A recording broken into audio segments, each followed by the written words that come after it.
आज का वचन। पहला पाठ उत्पत्ति ग्रंथ अध्याय 11 पद संख्या 1 से 9।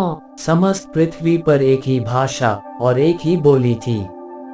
पूर्व में यात्रा करते समय लोग शिनार देश के एक मैदान में पहुंचे और वहां बस गए। उन्होंने एक दूसरे से कहा, आओ हम ईंटें बनाकर आग में पकाए।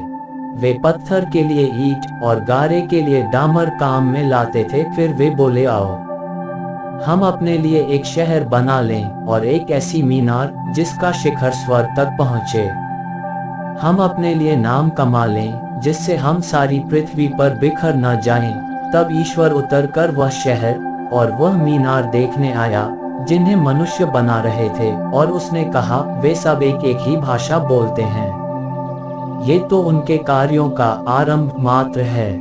आगे चलकर वे राष्ट्र है और जो कुछ भी करना चाहेंगे वह उनके लिए असंभव नहीं होगा।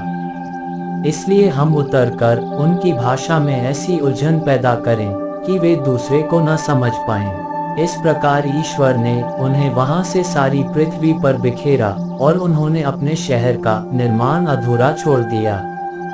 उस शहर का नाम बाबुल रखा गया क्योंकि ईश्वर ने वहां पृथ्वी भर की भाषा में उलझन पैदा की और वहां से मनुष्यों को सारी पृथ्वी पर बिखेर दिया।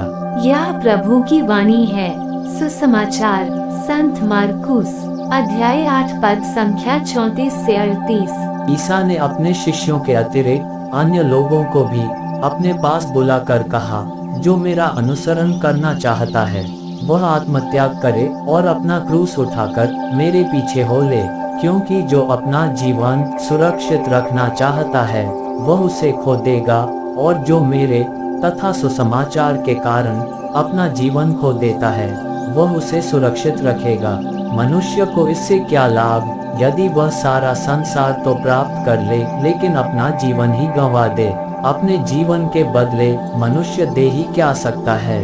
जो इस अधर्मी और पापी पीढ़ी के सामने मुझे तथा मेरी शिक्षा को स्वीकार करने में लज्जा अनुभव करेगा, मानव पुत्र भी उसे स्वीकार करने में लज्जा अनुभव करेगा जब वह स्वर्गदूतों के साथ अपने पिता की महिमा सहित आएगा।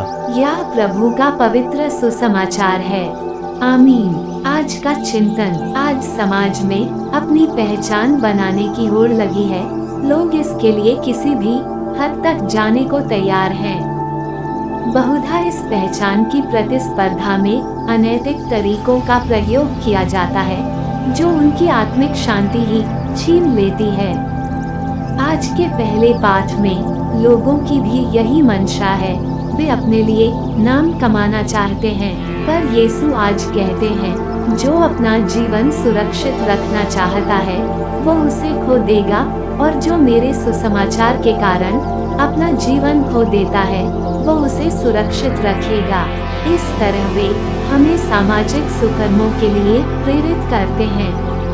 आज हमारे समाज में बहुत से लोगों को महात्मा के नाम से पुकारा जाता है क्योंकि उनके कार्य आत्मसंतुष्टि के लिए नहीं थे बल्कि समाज कल्याण के लिए प्रयासरत थे।